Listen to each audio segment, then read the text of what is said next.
Bien.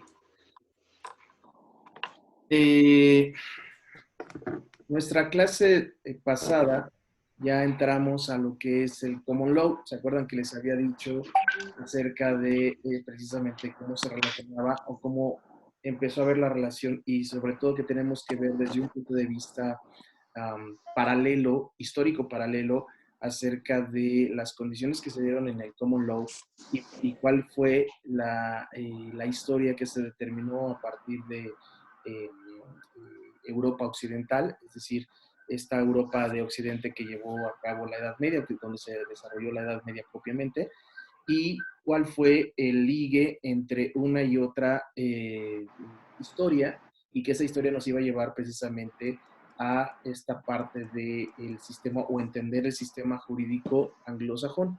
Y habíamos dicho entonces que la relación más importante que había dentro del common law, sobre todo en la época o en la parte de la historia, es precisamente este fenómeno de conquista que pasó con los romanos a partir del año 43, ¿sí?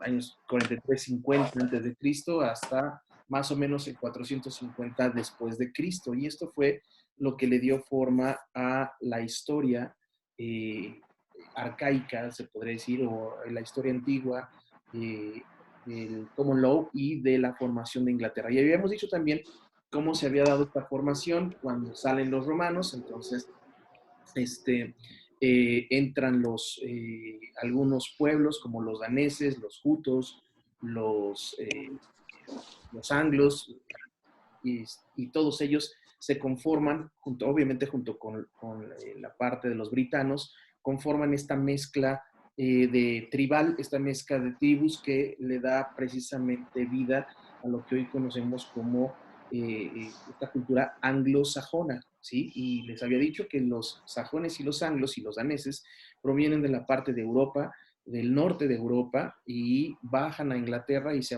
apostillan ahí en Inglaterra para poder formar o para formar una cultura que propiamente hoy pues conocemos que es la cultura anglosajona y de la cual deviene el derecho inglés.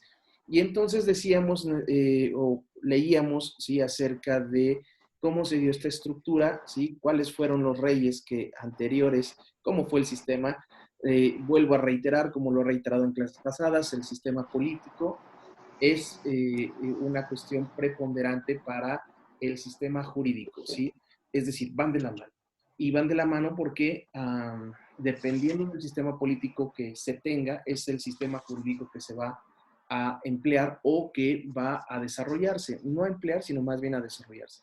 ¿Sí? No es lo mismo, lo habíamos visto en temas anteriores, no es lo mismo una monarquía parlamentaria que una federación, una confederación o una democracia, no es lo mismo, ¿sí? O un presidencialismo. Entonces, cuando nosotros nos damos cuenta de que va ligada esta parte de la estructura política, la conformación política con la conformación jurídica, vamos a ir entendiendo muchas cosas acerca de cómo se van componiendo los sistemas jurídicos. Y es que, en ese sentido, eh, tiene mucha relevancia acerca de la definición y sobre todo la caracterización o las diferencias ¿sí? que existen, por ejemplo, dentro de la familia jurídica del common law entre el derecho inglés y el derecho estadounidense. ¿sí? Son el derecho estadounidense por obviedad y por cuestiones históricas deviene necesariamente del derecho inglés, pero con una diferencia de sistema político, el cual es presidencial y se queda en Inglaterra con esta monarquía parlamentaria. Y habíamos visto también que el Parlamento es una de las cuestiones más importantes de la herencia sajona o de la herencia anglosajona, ¿sí? Porque con el parlamentarismo es como se estructuran políticamente otros estados que no tienen que ver directamente con el derecho inglés o con la familia anglosajona, pero que sí tienen que ver con un sistema político parecido a lo que es Inglaterra y a lo que es toda esta familia que se le llama el Commonwealth, y que lo vamos a ir a ver, vamos a ir viendo qué es el Commonwealth y cómo se organiza. Entonces, habíamos visto también que la diferencia entre la estructura política que se da del feudalismo en lo que se conoce como Britania y la estructura política del feudalismo que se conoce en Europa Occidental, como es, por ejemplo, Francia, España y todos estos territorios, se da de una forma muy diferente. ¿Cuál es la forma que se da en Inglaterra? Un feudalismo de corte centralizado, es decir, un sistema centralizado de feudalismo, en donde el rey tiene esta idea de otorgar ciertos beneficios. De hecho, así se le llamaba en la época feudal el beneficio o el manus. No sé si ustedes recordarán en sus clases de teoría del derecho, esta parte del beneficio de la constitución del vasallaje con base en el manus o en los beneficios otorgados por el rey hacia, hacia sus vasallos, ¿sí? Que habíamos visto que el vasallaje se da en dos cuestiones diferentes, en una cuestión de siervos hacia señores feudales y de señores feudales hacia el rey, ¿sí? Entonces, hay dos clases de vasallaje, ¿sí? Y habíamos visto que, bueno, en esta parte de los beneficios que se le daban a los vasallos del rey, así se le llamaba, beneficios se le llamaba mansus, perdón, no manus, mansus. ¿Qué era un mansus? Era una extensión aproximada de 10 hectáreas, la que se le otorgaba a cada uno de los señores feudales, ¿sí? Acuérdense ustedes que hay algo que determina en Inglaterra, sobre todo esta parte del feudo, que es que lo que hacía o lo que hizo Guillermo I fue que otorgó ciertas porciones de tierra, ¿sí? Que no eran muy extensas, justo para poder controlar mucho mejor el territorio de Inglaterra y que no se le sublevaran los señores feudales.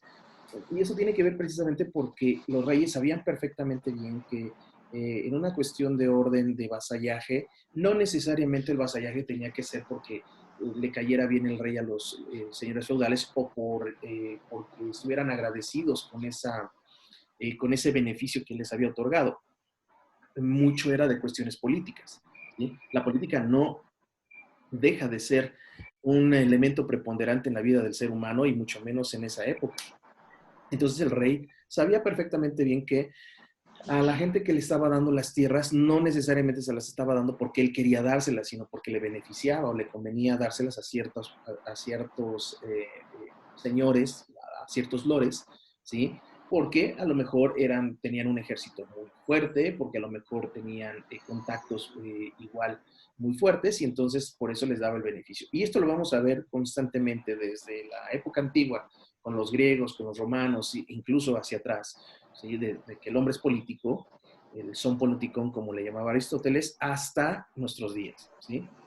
Hay negociaciones políticas que no necesariamente tienen que ver con que sean de nuestro grupo de trabajo, ¿sí? Aquellos que vayan a practicar la política en la administración pública, por ejemplo, y lleguen ustedes a tener algún cierto cargo importante, se van a dar cuenta que va a haber, por supuesto, puestos que ustedes de confianza, puestos que ustedes le van a dar a su gente de mucha, mucha confianza, porque son los que son su equipo de trabajo, pero va a haber otros puestos que van a ser sacrificables y que se los van a tener que dar quizá a alguna persona que ustedes consideran que les va a traer un beneficio político, ¿sí?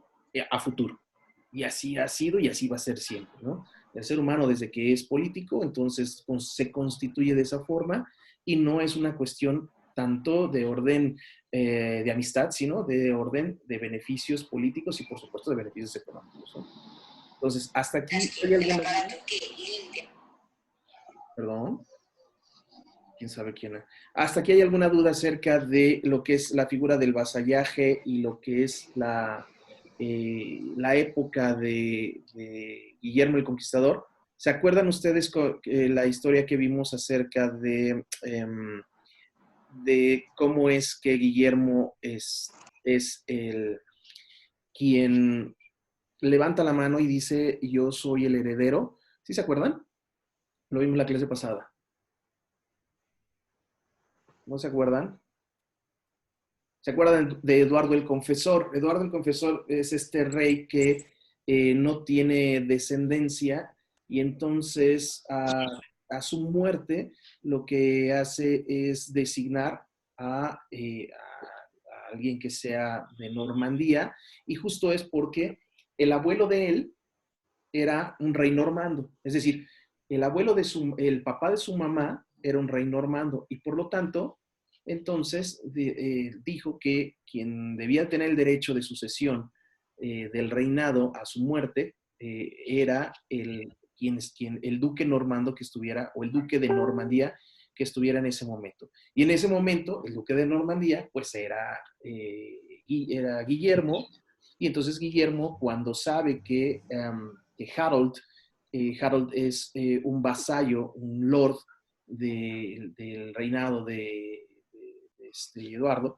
entonces Harold asume el reinado sin que tenga la potestad para ser rey, y entonces se llega a enterar Guillermo I, y lo que hace es tomar sus ejércitos, que le da la bendición el Papa, y vámonos, ¿no? Se va, y entonces hay una batalla que se llama la batalla de Hastings, que es donde Guillermo vence a Harold, y en el 1066, y ahí es en donde empieza el reinado de Guillermo. Ahora, habíamos visto, y vamos de manera paralela, habíamos visto que en el 1066 pues está gestando algo en la Europa occidental, y esa gestación, sí, tiene que ver precisamente unos años después con la gestación de la creación de la universidad en el año 1090, y de esta idea o de este estudio de los glosadores con Irnerio, con Wegner, como también se le llamaba, Wegner y los glosadores. Entonces estamos viendo que más o menos van de la mano el que se instituye una figura diferente de reinados sajones, porque ya no es un reinado sajón, ya no es un reinado de Wexes, por ejemplo, o de los 7 reinos, sino ya es un reinado diferente porque viene de Francia, ¿sí? Guillermo I viene de Francia, de Normandía, y trae ideas, por supuesto, de orden francés. Ahora, ¿por qué fue diferente el feudalismo en la parte de Inglaterra? Pues precisamente porque quienes llegaron pues del ejército francés, o gente de Guillermo, y todos hablaban francés. Entonces, ¿qué es lo que pasa? Guillermo lo que inteligentemente lo que hace junto con su consejo, su curia regis, es precisamente decir, bueno, estoy llegando a un territorio nuevo, entonces lo que hay que hacer es adaptarnos a los usos y costumbres, sobre todo, por ejemplo, en esta parte de usos y costumbres jurídicas, y entonces que queden los shires y los hundreds de una manera en la que ellos establezcan su propia justicia, es decir, una justicia local, ¿sí? Para que pues siguiera la vida más o menos igual a lo que se tenía cuando estaban en poder de un rey sajón, de un rey anglosajón. Entonces, Guillermo lo que hace es llegar, ver y permanecer quieto en lo que va agarrando la onda, ¿no? ¿Y cómo es esto que va agarrando la onda? Ah, pues es muy, muy sencillo, o sea, lo que hace es muy fácil. Para poder él poder crear un aparato jurídico que le conviniera, porque recuerden ustedes que el derecho sí se crea por ciertos sectores de la población que se van a beneficiar entre ellos, ¿sí? Es decir, si por ejemplo ahorita ustedes ven a los senadores y a los diputados, al Congreso de la Unión, pues no van a crear ellos mismos leyes en contra de ellos, ¿o sí? No lo van a hacer. Pueden crear o modificar cierta legislación, ciertas leyes en contra, ya sea del Poder Judicial o del Poder Ejecutivo, ¿sí? pero, y a lo mejor por cuestiones políticas, ahora lo que hicieron de bajarse un poco el sueldo, van a encontrar otro tipo de dietas, etcétera, etcétera.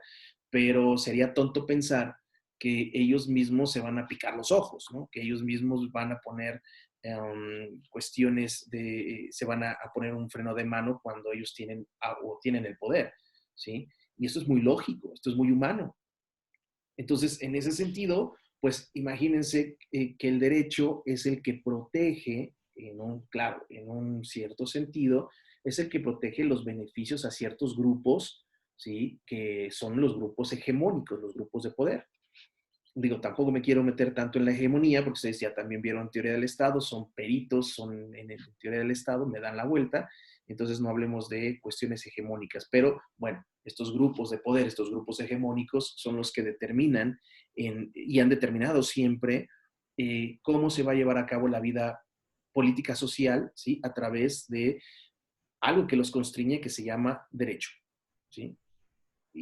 Y podemos aquí debatir y podemos filosofar, pero más o menos esta es la figura del derecho, es una figura de orden que establece un orden hacia hacia la mayoría de la población, con beneficios, por supuesto, a estos grupos pequeños que son los grupos hegemónicos. Y se acuerdan ustedes que habíamos visto, digo, para un poco justificar esta parte, habíamos visto cuando se creó Roma, en la época de la monarquía, pues habíamos visto que desde ahí parten lo que son los patricios, que son estos etruscos, ¿sí? Que tienen el poder, que tienen la hegemonía y que los demás pues son el pueblo, ¿sí?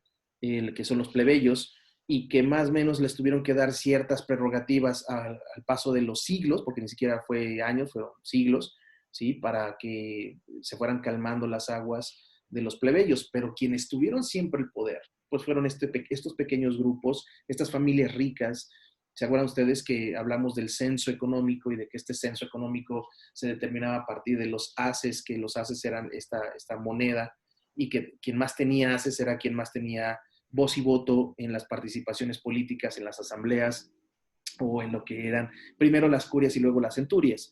¿Sí? Bueno, pues entonces imagínense ustedes, y estamos hablando de Roma, que Roma sí es se podría decir, es una cultura antigua, pero no es una cultura muy antigua como la fue Egipto o como la fue Mesopotamia o como los fenicios, en donde ya se establecían ciertos órdenes políticos, económicos, jurídicos de esa manera, ¿no? Quizá primigenios, quizá no tan sistemáticos como lo era en los romanos y luego como lo fue en la Edad Media y luego como lo fue en la Edad Moderna y hasta nuestros días, ¿no? Pero vean ustedes cómo esta forma jurídica o esta idea jurídica, esta idea de la constitución del derecho, se permea por estos grupos de poder, ¿sí? Y esto fue lo que hizo Guillermo I. Guillermo I lo que hace, ahora sí que lo primero que hace es ver cómo está la población, ver cómo están los distritos o geográficamente los feudos, y entonces les empieza a encomendar a ciertos estudiosos, ¿sí? Les empieza a encomendar que vayan viendo cuáles son los usos y costumbres y entonces los vayan trayendo junto con él y entonces ir formando criterios homogéneos, ¿sí? Esto se da porque en la creación de las costumbres locales, sí, dice Guillermo que ahí es donde se iba a establecer el verdadero derecho. El derecho práctico, el derecho que se hacía como un derecho sobre todo de orden local, pero también había ciertos, ¿cómo se les llamaba? Como juzgados que iban de pueblo en pueblo, ¿sí? Y estos jueces, entonces, iban estableciendo criterios jurídicos, es decir, iban haciendo justicia, ¿sí? De pueblo en pueblo. Y así es como empezaron a darse estas cuestiones de orden jurídico. ¿Hasta aquí alguna duda? Chicos, ¿dudas? No. ¿No? Seguros. Ah, sí, A ver, ¿qué duda? ¿Qué duda? ¿Qué duda? ¿Dudas? Si no tienen dudas, entonces lo acabo de decir. ¿Cómo se le llama al Consejo del Rey de Guillermo I? Lo acabo de decir.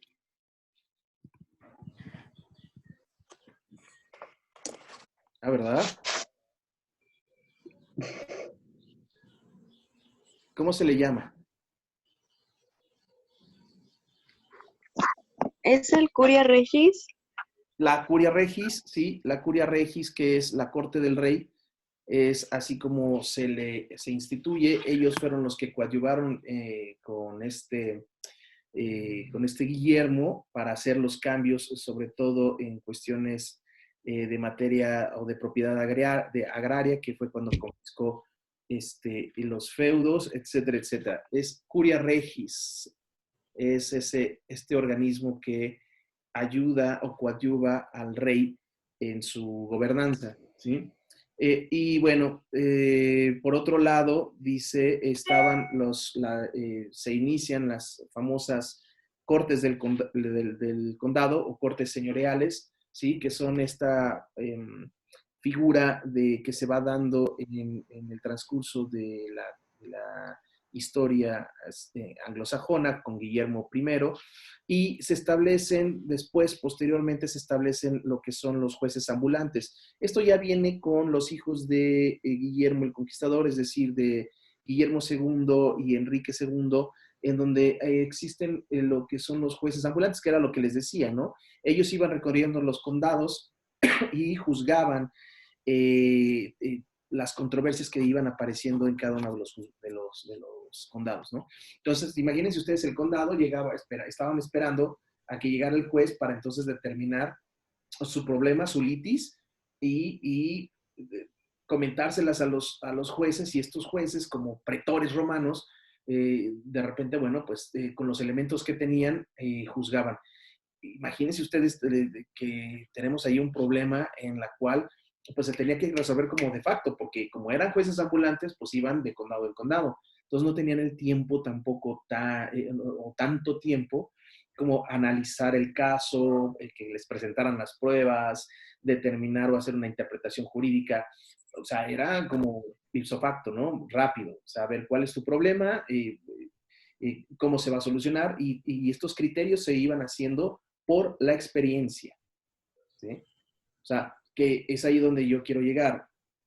Los casos en los que se iban atendiendo iban siendo casos o iban siendo cuestiones casuísticas en las cuales se iba atendiendo uno a uno el problema, pero ojo, aquí lo importante es que se van compilando esos casos y se los llevan al rey, ¿sí? En su momento, y entonces lo que hacen es hacer un yearbook, ¿sí? Es decir, una compilación de casos, sobre todo de casos prácticos, y esto es lo que le da forma a lo que se va a constituir como lo que es el common law, ¿sí? Entonces tenemos esta idea del common law que se determina a partir de tres estructuras, chicos, o tres formas, el common law. ¿Quién me puede decir cómo se conformó primero el common law?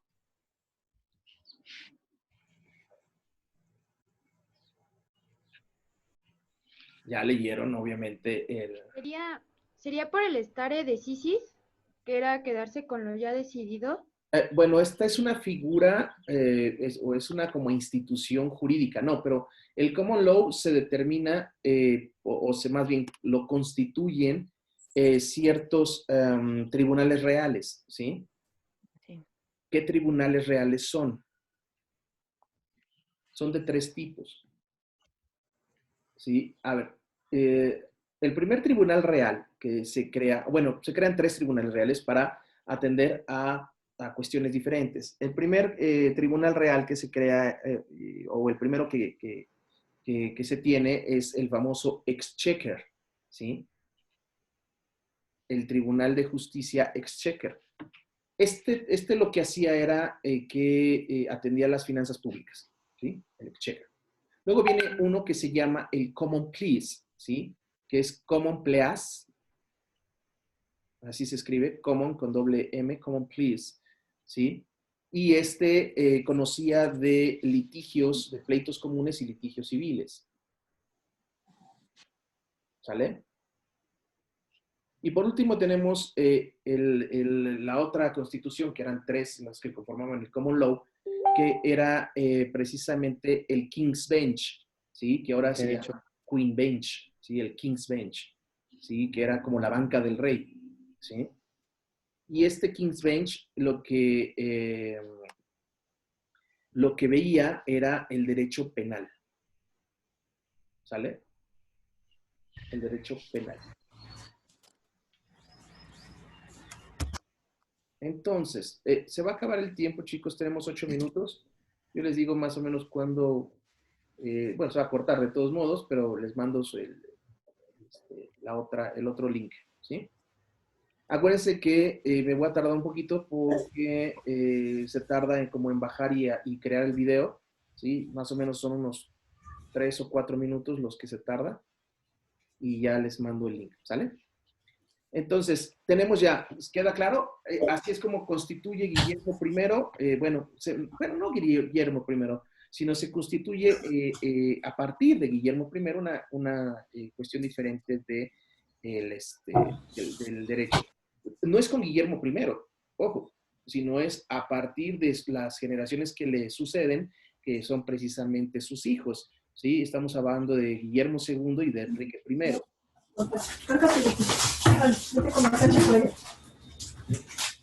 Okay. Entonces, con Enrique II es cuando pasa esto de los jueces ambulantes, ¿sí? Y es cuando también se da esta parte de un sistema de jurado popular, ¿ok? Ahí es donde se crea el famoso jurado que ahora conocen en todas estas series gabachas, pues se crea a partir de Enrique II, ¿sí?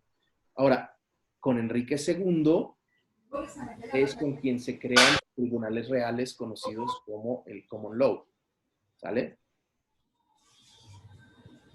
¿Sí? ¿Sí se entendió? ¿Dudas, chicos? ¿Sale?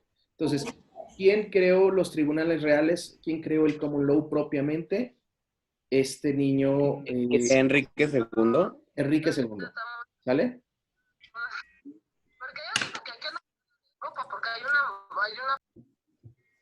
No, bueno.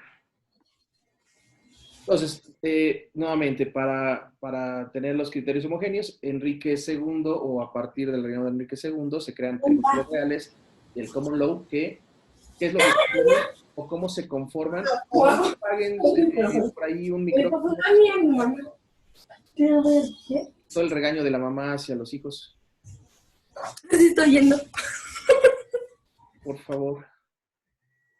Gracias.